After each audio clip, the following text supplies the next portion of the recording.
Good morning, everyone.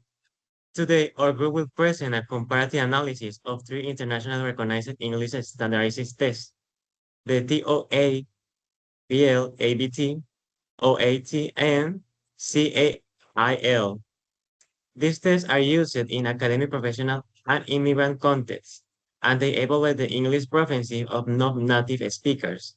During our presentation, we will explain their purpose, administration procedures, reliability and validity, target population, structure, scoring system, strength, limitation, and global acceptability. It will begin with the TOEFL-BT. TOEFL stand for Test of English as Foreign Language Internet-Based Test and is administered by the Educational Testing Service, or ATC. Its purpose is to evaluate the English proficiency of non-native speakers who want to study at the English medium universities, apply for a scholarship or complete immigrant process in English-speaking countries. Building on that introduction, I will explain the administration procedures. TOEFL can be taken at official testing centers or online through the TOEFL Home Edition with strict online supervision. The test lasts approximately 2 hours after the 2023 revision, and it is offered more than 60 times per year worldwide.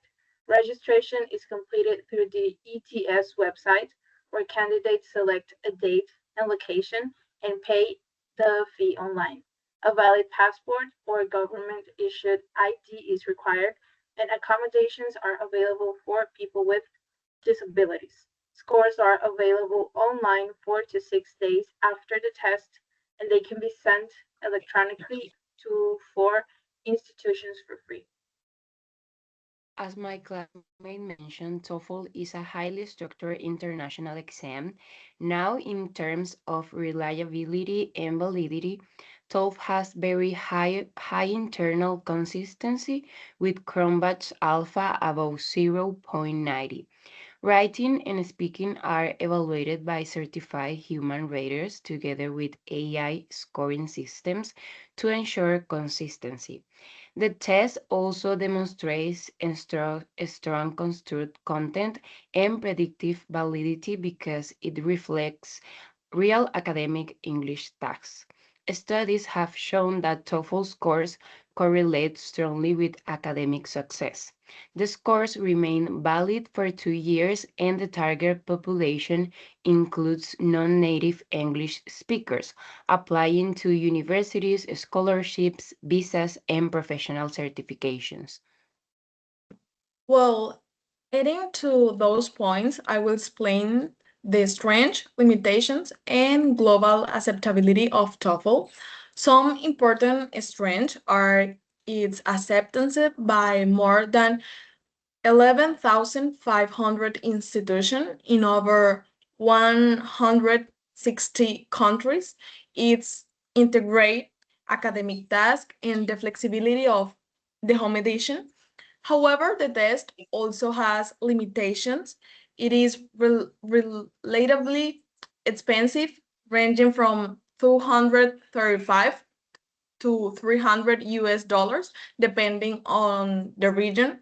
In addition, it focuses heavily on American academic English and may cause fatigue because of the long and intensive task. TOEFL is especially recognized in North America, Australia, Europe, and New Zealand. Regarding the structure of TOEFL, the test evaluates for skills, reading, listening, speaking, and writing. The reading section contains academic passages with multiple choice, drag and drop, and inference questions. For example, a student may read a passage about climate change and answer the following question. According to paragraph 3, what is the primary cause of glacial retreat? The listening section includes lectures and conversations. An example task is listening to a university lecture about urban planning and answering questions about zoning laws. The speaking section contains one independent task and 3 integrated tasks. For example, students may answer whether they prefer studying alone or in groups, and explain their reasons. Another integrated task asks students to read a short passage, listen to a lecture, and summarize the student's problems or the professor's ideas. The writing section includes two tasks, an integrated writing task and an academic discussion task. For instance, students may read a professor's question about free mental health services at universities and write a response expressing their opinion. Well, now let's discuss TOEFL scoring and course. Each section is scored from 0 to 30 points for a total score of 0 to 120. Reading and listening are scored automatically, while speaking and writing are evaluated by certified raters and AI systems. Most universities require scores between 80 and 100, while prestigious institutions usually require more than 100 points.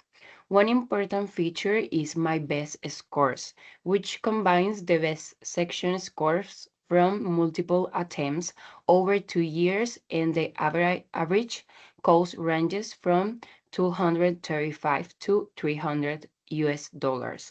Some advantages are global recognition, fast results, and extensive preparation resources.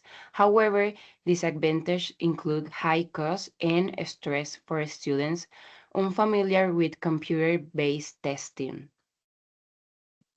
Now we will continue with the Occupational English Test, or OET. OET is administered by Cambridge Box Hill Language Assessment, and its purpose is to assess the English proficiency of healthcare professionals who want to work in English speaking environments. It evaluates whether candidates can communicate effectively and safely in healthcare contexts, and this test is mainly used by nurses, doctors, dentists, pharmacists, physiotherapists, and other healthcare professionals in countries such as Australia, the UK, Ireland, New Zealand, Canada, and the United States. Regarding administration procedures, OAT can be taken at official centers of online through OAT@home. The test lasts approximately 3 hours. Registration is complete online, and candidates must select their healthcare profession during registration, and valid passport is required for identification. One important characteristic is that the writing and speaking section are adapted to 12 different healthcare professions, and the results are released 16 business days after the test.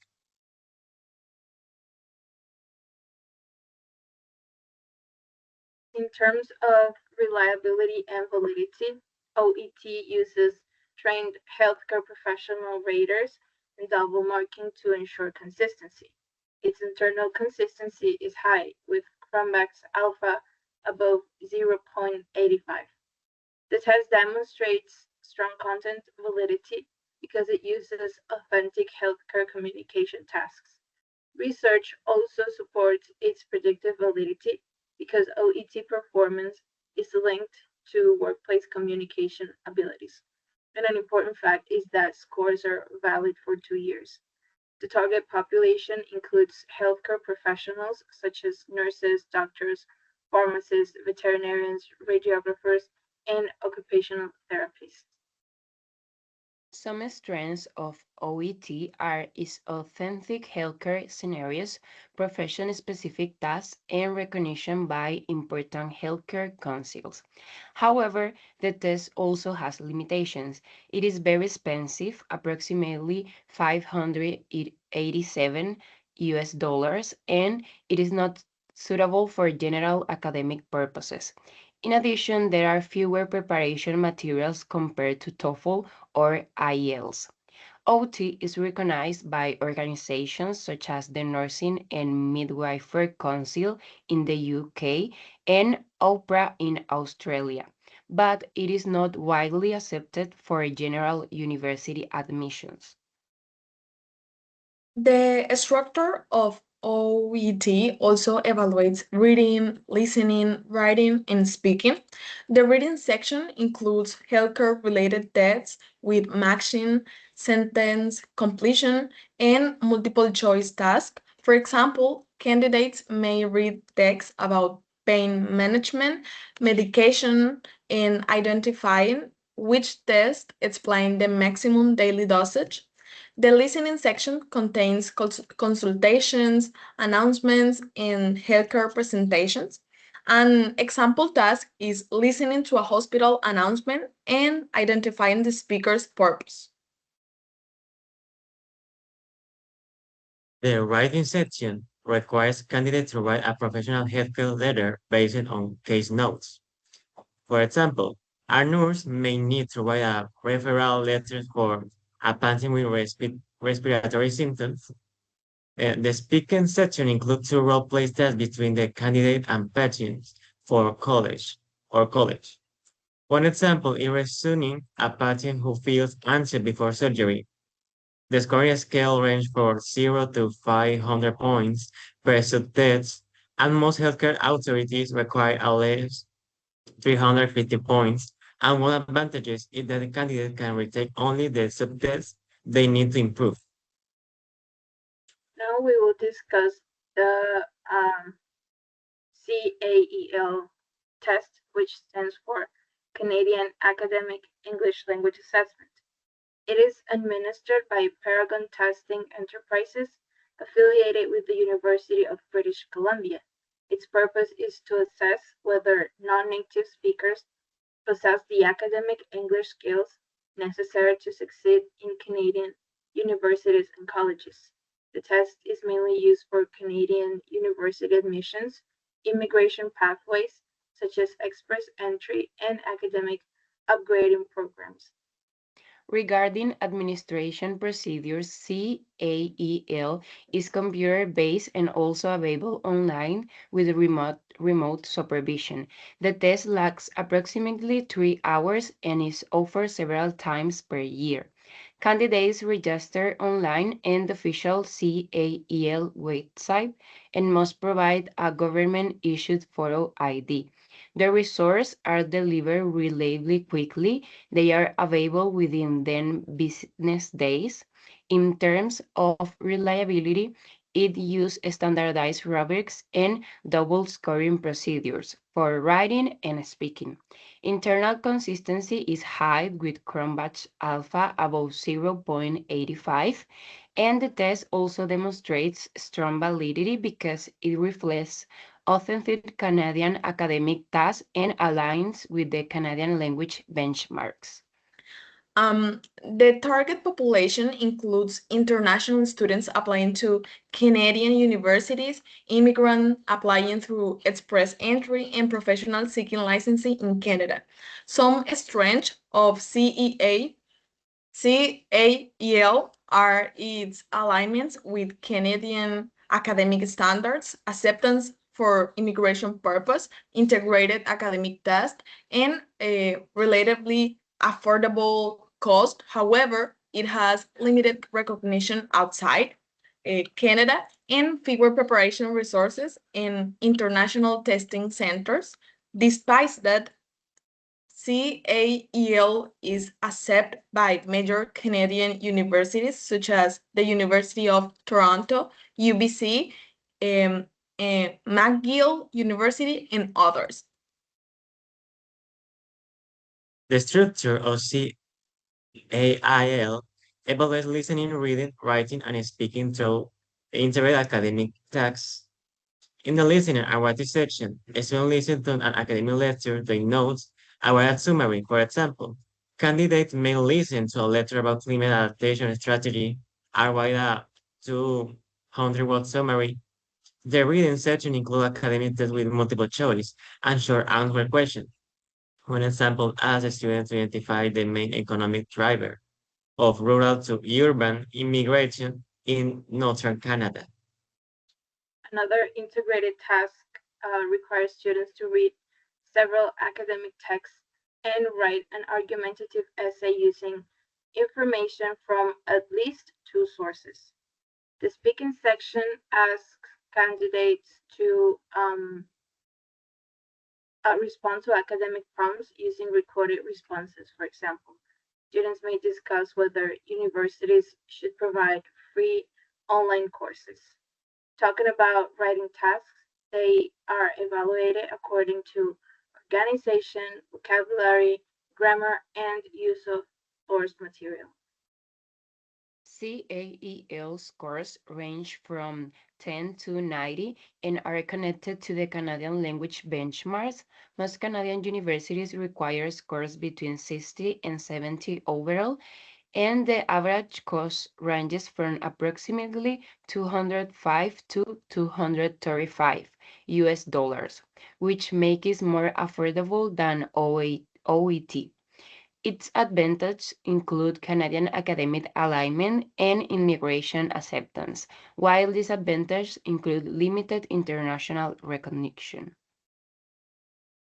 Before concluding, we would like to present a more direct comparative analysis of these three tests.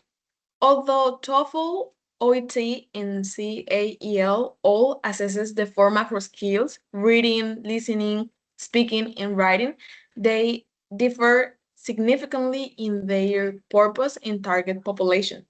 TOEFL ABT is mainly designed for international academic admissions. It is intended for non-native English speakers applying to universities worldwide, especially in the United States and Canada. In contrast, OET is specifically designed for healthcare professionals such as nurses, doctors, pharmacists, and dentists. Its focus is not academic admission, but professional communication in healthcare environments. Meanwhile, CAIL is oriented toward Canadian academic and immigration contexts. It is mainly used by students applying to Canadian universities and by immigrants applying to express entry programs. Another important difference is the scope of global recognition.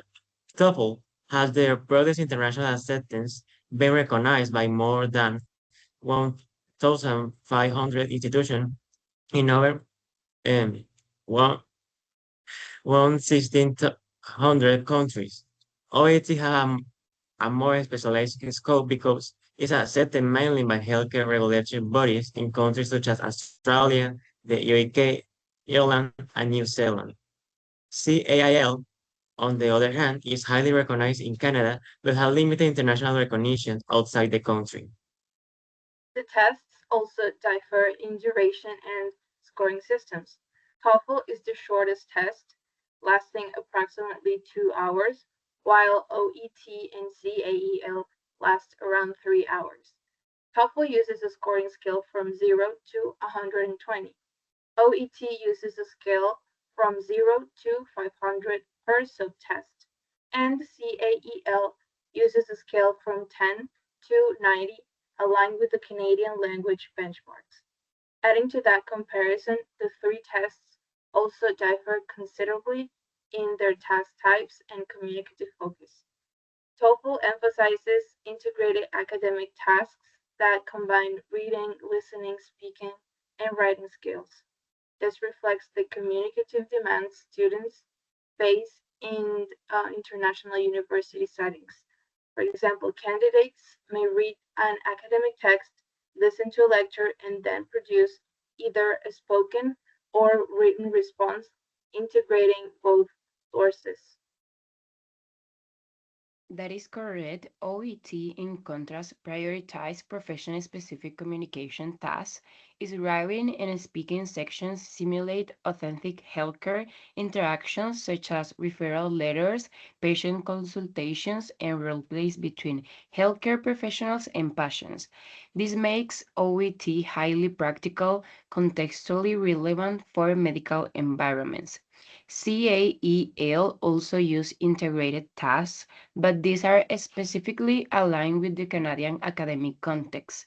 Students are expected to summarize lectures, synthesize information from multiple academic readings, and respond to academic prompts similar to those encountered in Canadian universities. Another significant difference involves cost and accessibility. OET is the most expensive test, costing approximately 587 US dollars, while TOEFL ranges from 235 to $300. CAEL is generally the most affordable option, with an approximate cost between 205 and 235 US dollars. Finally, regarding language proficiency frameworks, TOEFL commonly requires C1 level performance for competitive universities. OET generally requires B2 plus level for healthcare licensing, and CAEL aligns with Canadian language benchmarks between CLB7 and CLB9, which correspond approximately to B2 and C1 levels. Overall, our analysis demonstrates that each test serves a distinct purpose. Therefore, choosing the most appropriate exam depends on the candidate's academic, professional, or immigration goals rather than simply selecting the most internationally recognized option. Now that we have completed the first panel comparison, let's move to the reflection part of panel presentation. We will begin with the first question that say, what is the impact, effectiveness, and validity of standardized tests in language teaching and assessment? Well, standardized tests are useful because they provide objective and reliable measures of language proficiency. Their effectiveness comes from evaluating students under the same conditions, while their validity depends on how well they assess real language skills. However, they should be combined with other assessment methods to obtain a more complete view of student learning.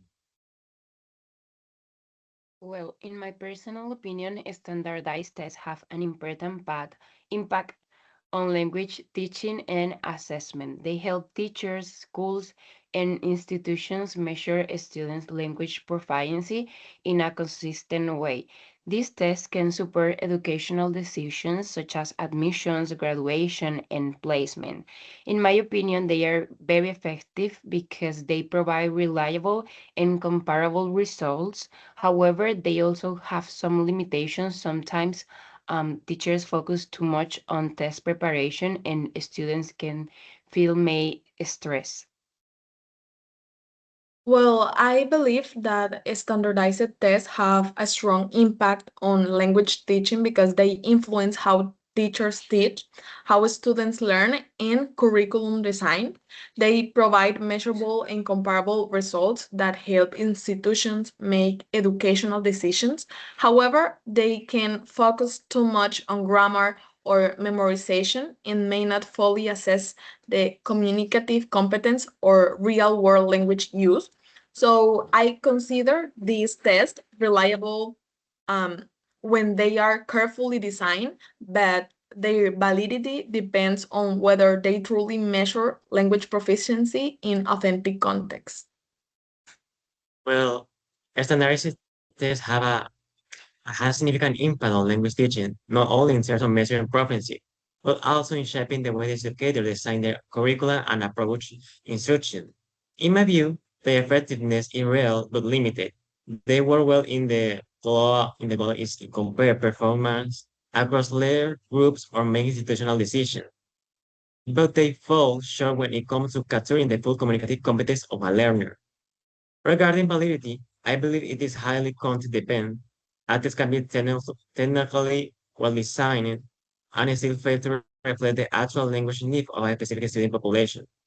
For example, a test developed in a European English teaching context may not fully align with the realities of FEL learners in Colombia, where language motivation and exposure differ considerably. This is why IT validity must be evaluated not just statically, but also in terms of cultural and contextual relevance. And well, now let's move on the second question. What did you learn about standardized assessment during this course? During this course, I learned about the history and principles of assessment, including the importance of validity, reliability, fairness, and practicality in education. I also got a better understanding of standardized assessment, its role in measuring language proficiency, and the process of designing and interpreting tests. I also learned that assessment is not only used to measure learning outcomes, but also to improve teaching practices and support student development. Well, with this course, I learned that standardized assessment is not only used to evaluate the students' language proficiency, but also to support important educational decisions. I learned about key concepts such as validity, reliability, fairness, and why they are essential for creating quality assessments. Also learned how standardized tests can influence teaching methods and student learning. I helped me to understand. I help no la cagué. Espérense. Dice que I help me ayudé otra vez. Well, with this course, I learned that standardized assessment is not only used to evaluate the students' language proficiency, but also to support important educational decisions. I learned about key concepts such as validity, reliability, fairness, and why they are essential for creating quality assessments. I also learned how standardized tests can influence teaching methods and student learning. It helped me to understand that this assessment can provide useful information about students' strengths and weaknesses, helping teachers improve instruction and learning outcomes. Well, through this course, I learned that a standardized assessment is much more complex than I thought before. I view standardized tests primarily as instruments for grading or measuring students' knowledge. However, through this course, I learned that a test is not automatically effective simply because it is standardized.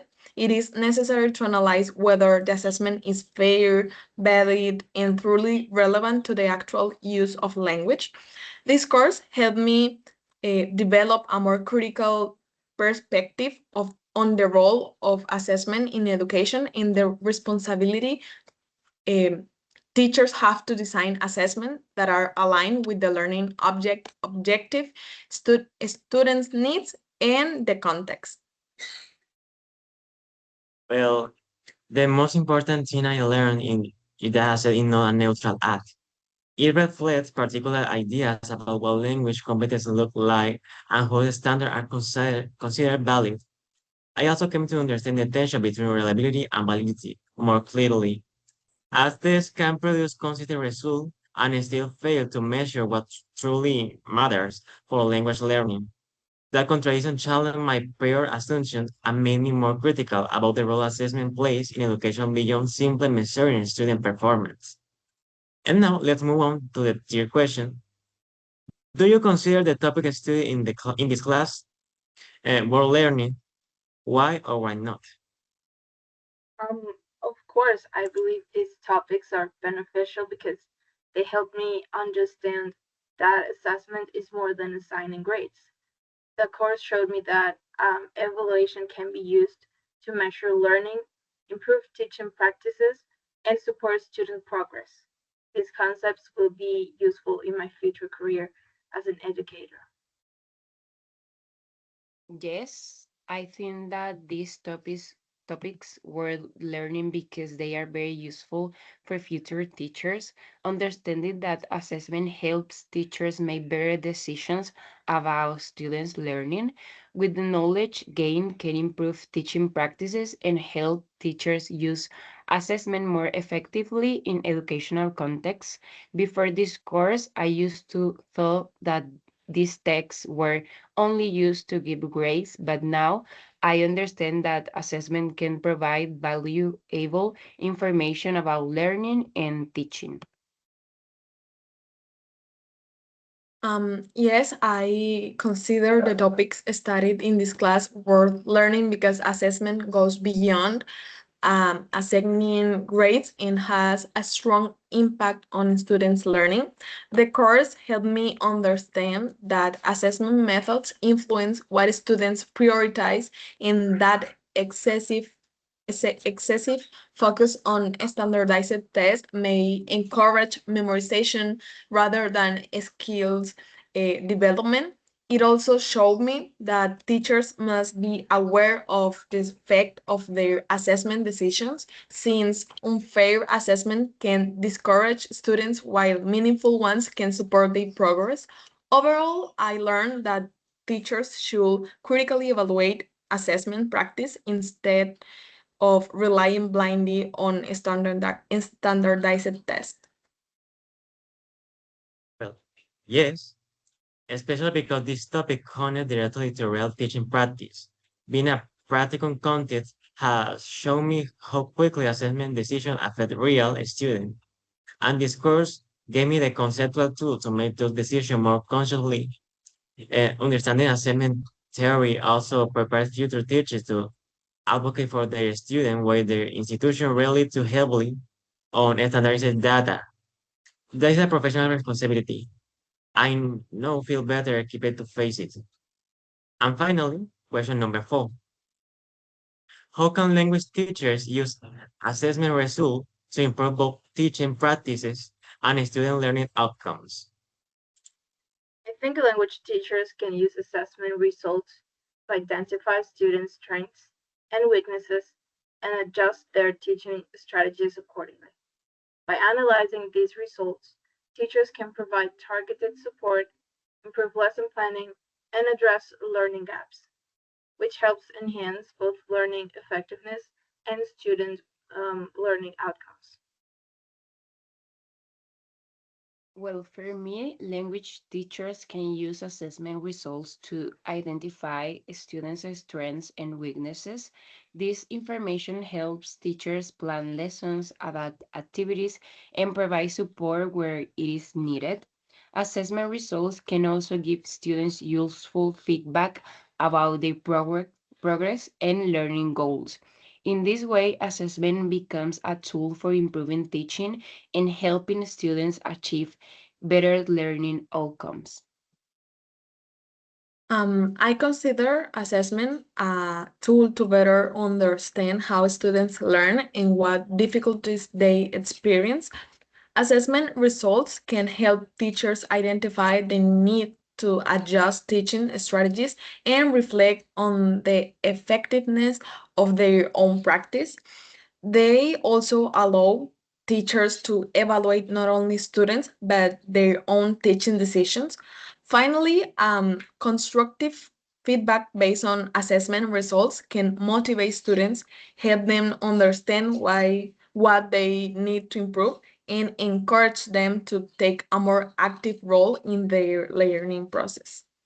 I think the case shift is moving from using assessment as a final judgment to using it as a reflective tool for both the teacher and the student. When we review results, teachers show us not only what the student got wrong, but what those patterns reveals about their own constructions. Equally, important is sharing results with the student in a transparent and constructive way, so they can understand their progress and take ownership of their learning. When assessment becomes a dialogue rather than a verdict, it generally supports growth on both sides. Thank